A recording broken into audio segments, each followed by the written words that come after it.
अच्छा, जापान में जाओ आप। जापान का कैसा कल्चर है? जापान में एक मंदिर सा है, उसमें एक वो बना रखा है पत्थर के बीच में छेद। एक चिट्ठी लो, उस चिट्ठी पे अपनी इच्छा लिखो, भाई चौंक जाओगे आप। उस चिट्ठी पे अपनी इच्छा लिखो और उस पत्थर के छेद में से निकलो। पतला सा है, पतला आदमी निकल सकता है, मोटा आदमी नहीं निकल पाएगा, ये निकल जाएंगे, ठीक है, लेकिन डोले पिसकाने पड़ेंगे। उसमें से निकलो, वापिस आओ और वो चिट्ठी चिपका दो। वो मानते हैं इच्छा पूरी हो जाएगी। और लोगों ने भाई क्या क्या लिखा हुआ था, मैं चाहती हूँ उसकी जिंदगी बर्बाद हो जाए, मैं चाहता हूँ उसका ब्रेकअप हो जाए, मैं चाहता हूँ वो लड़की मेरे बस में आ जाए। Mainly relationship issues, but negative, too much negative. Japan एक ऐसा देश है जिसके बारे में बोला जाता है कि यहाँ आपको कुछ भी मिल सकता है। Anything you think about you can get it in Tokyo, Japan. वहाँ पे यूज्ड पैंटीज तक बिकती हैं, ऐसी अफवाह है। हाँ, एक यात्री डॉक्टर भाई आए थे, वो बता रहे थे कि वेंडिंग मशीन में से निकलती है। मैंने खोजी, मुझे मिली नहीं हूँ कभी। मैं एक दिन खोजने निकला, है कहाँ ये वेंडिंग, कौन सी वेंडिंग मशीन है यार? कहाँ है ये? पर वो छुपी भी रहती हैं चीजें, लेकिन इन जनरल वहाँ पे फैंटेसी की सारी चीजें मिल जाएंगी आपको। जो फैंटेसी आप सोच सकते हो। वहाँ पे लव होटल्स खुले हुए हैं यार, लव होटल्स, बड़े तगड़े चीज होती है वो। अरे मैं तो गलती से घुस गया था एक बार लव होटल में, मुझे क्या पता लव होटल है। मैं तो कमरा देखा, सुंदर लग, लाल रंग का कमरा है, गोल बेड है, बाथिंग टब है रूम में, चेयर वेयर रखी है अजीब सी, पोल वोल बने हैं, मैं कैसे में रहेंगे आज रात को। अब मैं गया, कह रहे आप अकेले हो? हाँ अकेले हो, हाँ सच में कोई नहीं आपके साथ? नहीं, एंजॉय योर स्टे। तो अंदर किया, मैंने लाइव स्ट्रीम ऑन कर दिया। गाइस देखो कितना सुंदर कमरा है। बोले भाई तुम रेड रूम में आ गई। अपने साथ ही करोगे क्या? भाई मुझे नहीं पता क्या। ऐसा गोल बेड, कमरे के अंदर बाथरूम, उसमें नंगे नहा सकते हो आप, पोल्स बने हुए डांसिंग करने के। मुझे बाद में समझ आया, अच्छा ये था क्या ये। तो जापान में ऐसे फैंटेसी रूम होते हैं, आप 2 घंटे के लिए बुक करो, उसमें अंदर सारी फेटिश होंगी, आपको हथकड़ी वगैरह बनाएंगे। आप अपने कपल से जा सकते हो, मतलब अपने कपल में कुछ भी कर सकते हो। तो जापान में पता लगा एक ऐसा गांव है जहाँ पे इंसान नहीं रहते, इंसान छोड़ चुके हैं। और उन इंसान के बदले एक बूढ़ी औरत ने उन सबके नाम की गुड़िया बना दी, इंसान के साइज की पुतले। वो बुढ़िया वहीं रहती है? वो बुढ़िया दिन में रहती है, रात को चली जाती है। रात को वहाँ कोई नहीं रहता, नथिंग।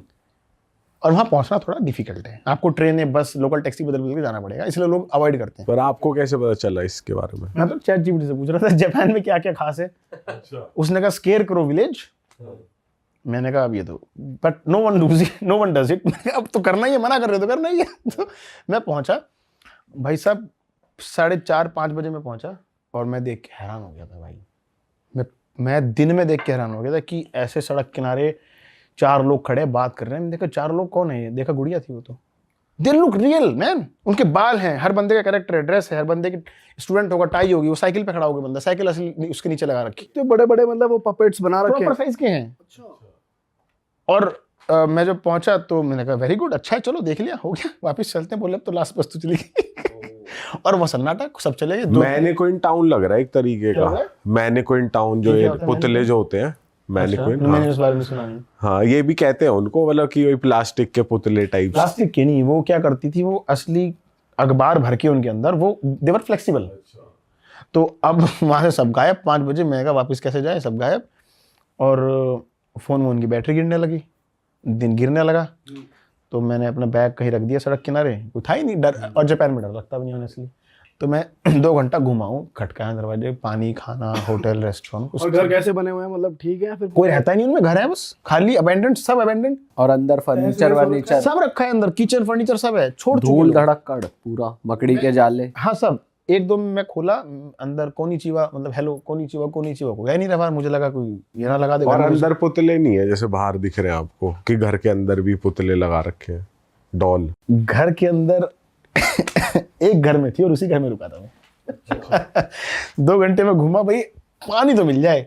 तो वहाँ एक नदी सी वो बह रहा था, नाला सा, और उसमें बुढ़ा अंकल खड़ा था। मैंने कहा अंकल पानी। 2-3 किलोमीटर आगे जाके अंकल ने पानी दे दिया। मैं कहा चलो एक बुढ़ा तो है अभी, ठीक है। मैं वापस 3 किलोमीटर आया बैग देखने अपना, तो मैंने एक घर खोला। उसमें अंदर कम से कम 50 गुड़ियाँ थी, अलग अलग सबके रोल थे। मैंने कहा मुझे क्या मतलब है, गुड़िया है बैठी अपना ऐसे करके, मुझे क्या मतलब है। मैंने वहाँ फ़ोन चार्ज लगाए, बिजली थी वहाँ, और मैं बैठ के सोचने लगा अब क्या करें। अच्छा भाई, पहले वो जो आपको बूढ़े अंकल मिले, उनसे आपने बात नहीं करी? और बस पानी लिया चला गया, क्योंकि इंटरनेट अच्छा काम नहीं कर रहा था, भाषा आती नहीं थी। मैंने तो कहा हाथ जोड़े, थैंक यू जी। ओके बस मैं उससे पूछा था खाना है क्या कुछ, तो वो समझ नहीं पाए थे। मैंने कहा चलो निकल रहे हैं यहाँ से। अब मैं 7 बजे वापस आया तो एक आंटी आती है, बोलती है बेटा अब तो जाना पड़ेगा आपको, लॉक लगा रहे हैं। मैंने कहा कहाँ जाना पड़ेगा, जहाँ मर्जी जाओ। मैंने कहा आंटी मेरे पास कोई सोर्स नहीं है। बोलती बेटा इस गांव में रात को कोई इंसान नहीं रुकता, आपको यहाँ से जाना पड़ेगा, इट्स नॉट सेफ। मैंने कहा मेरे पे कोई तरीका नहीं है। मैंने उसके आगे लिटरली हाथ जोड़े कि मुझे रहने दो यहाँ पे रात को आज। तो उसने कहा कि आधा घंटा, वो पता नहीं किससे फ़ोन पे बात करी, उसने कहा बस आज रात, और तुम्हारी जिम्मेदारी तुम्हारी खुद की, हमारी कोई जिम्मेदारी नहीं है, तुम अपने रिस्क पे रुक रहे हो। उसने बस एक बात पूछी, तुम्हारे पास खाने पीने को है? मैंने कहा आंटी कुछ नहीं है। बोलते ठीक है। वो चली गई, 7 बजे चली गई, और मैं टॉर्च लेके घूम रहा हूँ। खाना यार खाना चाहिए, पानी चाहिए। फिर मैं दूसरी दिशा में गया तो एक बुढ़े अंकल और मिले। मैंने कहा अंकल खाना पानी जुगाड़ कुछ। वो ट्रांसलेट वहाँ चल रहा था। उसने कहा बेटा मैं कोई यहाँ आया जा रहा है मैं तो वापस। मैंने कहा अंकल खाने का जुगाड़ करा दो प्लीज। आपने किसी से बोला नहीं हिच हाइक कर दो यार, बाहरी पहुंचा दो इस गांव के, या आपको रुकना ही था वहाँ? नहीं, मैं अपना सामान उस बिल्डिंग में रख के उस अंकल को ढूंढने गया था ना, वो जा रहे थे अपना। उस अंकल ने कहा फिर बेटा एक काम कर, मैं तुझे 1 घंटे बाद यहीं मिलूंगा। यार थोड़ा ना यार भूतिया फील आता, सही बताऊं। रात को अंधेरे में टॉर्च लिए घूम रहे हो, एक बुढ़ा पियर हो गया, मतलब जैसे पिक्चरों में दिखाते हैं, भाई जितना दूरी बनाए उतना अच्छा है। मतलब अंकल ने कहा 1 घंटे बाद वहीं मिलूंगा मैं वापस से।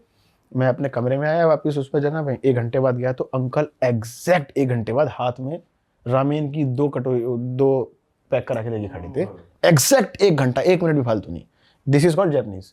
उसने खाना दिया, पैसे नहीं लिए 1 रुपये भी। मैंने बहुत कोशिश करी। मैं वैसे ही अपने कमरे पे आया, वो आंटी भी आ गई 2 थाली लेके। एक में 4 सैंडविच थे और एक में जूस चाय पानी वगैरह सब था। बेटा तुम्हारा रात का स्टॉक, अब मैं जा रही, अब तू तेरे पे है भाई तू। तो आपने उस आंटी से भी नहीं पूछा भाई लोग कहाँ हैं यहाँ, ये क्या चल रहा है? सब छोड़ चुके इस गाँव, अबेंडेंड गाँव है। तो आंटी भी चली गई और मैं वहाँ अकेला। बोली अंदर ही रहिए, बाहर ना जाइए यहाँ से। मैंने कहा ठीक है। वो कुंडा सा मार के चली गई। मैंने हाथ डाल के कुंडा खोल लिया था बाद में। अब बजे रात के 3, बोलते 3 बजे सबसे खतरनाक टाइम होता है, और अपन को चुल मची कि देखते हैं क्या खतरनाक है। जैसे जैसे वो 7 बजे 3 बजे ना, वो जो कमरे में गुड़ियाँ थी, वो ऐसा लग रहा कि वो जैसे अब लगने लगा मेरे को दिख रही सारी हैं, साइकोलॉजी। तो मैं रात को 3 बजे वहां से टॉर्च लेके निकला, शॉल पहन के। तो ठीक है, पहली बात तो मुझे मेरी परछाई से डर लग रहा था। सही बात है। अब वहाँ झुंड में गुड़िया खड़ी है। अब एक बार को एहसास हो कि कोई इंसान है, पूछ लूं भाई क्या चक्कर है। तो वो बोले अंकल अंकल तो गुड़िया है। फिर वहाँ पे एक बस स्टॉप है जहाँ पे 6 लोग बैठ के वेट कर रहे हैं। तो थोड़ा घबराहट बढ़ती गई। 3 बजे इतने गुड़िया, कहाँ जाऊँ ऐसे कर करके मैं जब गोल घूम के आया। फिर एक नदी बह रही थी, बिल्कुल ऐसा प्लॉट था, एक नदी बह रही है, कच उस पर पुल है, पुल के उस पार एक बिल्डिंग है जहाँ पूरा अंधेरा है। मैंने कहा यहाँ तो जाना है, देखा जाएगा, मर जाएंगे पर मजा आ रहा है।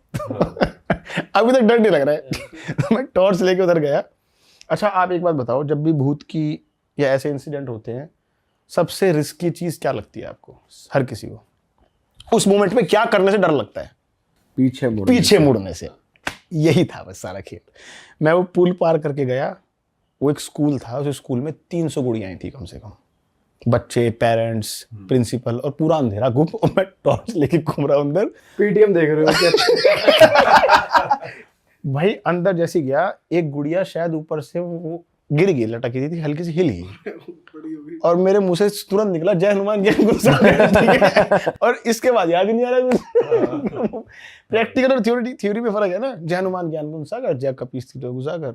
उसके बाद क्या था? उसके बाद क्या था? भगोया भागना शुरू किया तो गेट फंसने लगा, गेट खराब हुआ। वो मुझे क्या पता, वीडियो में मैं खोल रहा हूँ, गेट खुल ही नहीं रहा। तो उसे लात मार के खोला। तो मैं धीरे धीरे जा रहा हूँ, और मन तो कर रहा है पीछे मुड़ के देखूं हो क्या रहा है, लेकिन हिम्मत नहीं हो रही। तो मैंने अपना कैमरा ऑन करा ऐसे, उसके लेंस में देख रहा हूँ पीछे कोई आ तो नहीं। भाग के जाके मैंने पुल क्रॉस करा, कमरे की कुंडी मार के लाइटें बंद करके मैं अंदर सो गया। वो वीडियो इतनी वायरल गई थी कि कोई बंदा वहां रात को रुक के नहीं आया आज तक कभी, ऑन कैमरा। ऑफ कैमरा मुझे नहीं पता। और ये नहीं पता लगा कि क्यों गए लोग वहां वो गांव छोड़ के। ये बोलते हैं कि उस गांव से सारे लोग शहर में शिफ्ट हो गए थे, और कुछ वहां पे दिक्कत आई थी, इससे सब लोग छोड़ने शुरू कर दिए। उस औरत को दुख फील हुआ कि मैं एक याद बनाऊंगी सबकी, और उस याद के चक्कर में चीज बना दी। अरे वाह, आपने ये वीडियो यहाँ तक देख ली भाई, तुमने हमारी मेहनत सफल कर दिया। तुम ही लोग हो असली रियल हिट। और अगर आपको बहुत मजा आ रहा है ऐसी क्लिप्स में, ऐसी वीडियोस में, तो फटाफट जाइए प्लेलिस्ट पे बिंज वॉच कीजिए और सारी वीडियोस देख डालो और मौज काटो। That is it. हम मिलेंगे नए पॉडकास्ट में, नए क्लिप में। Till then bye bye, see you, take care, do subscribe.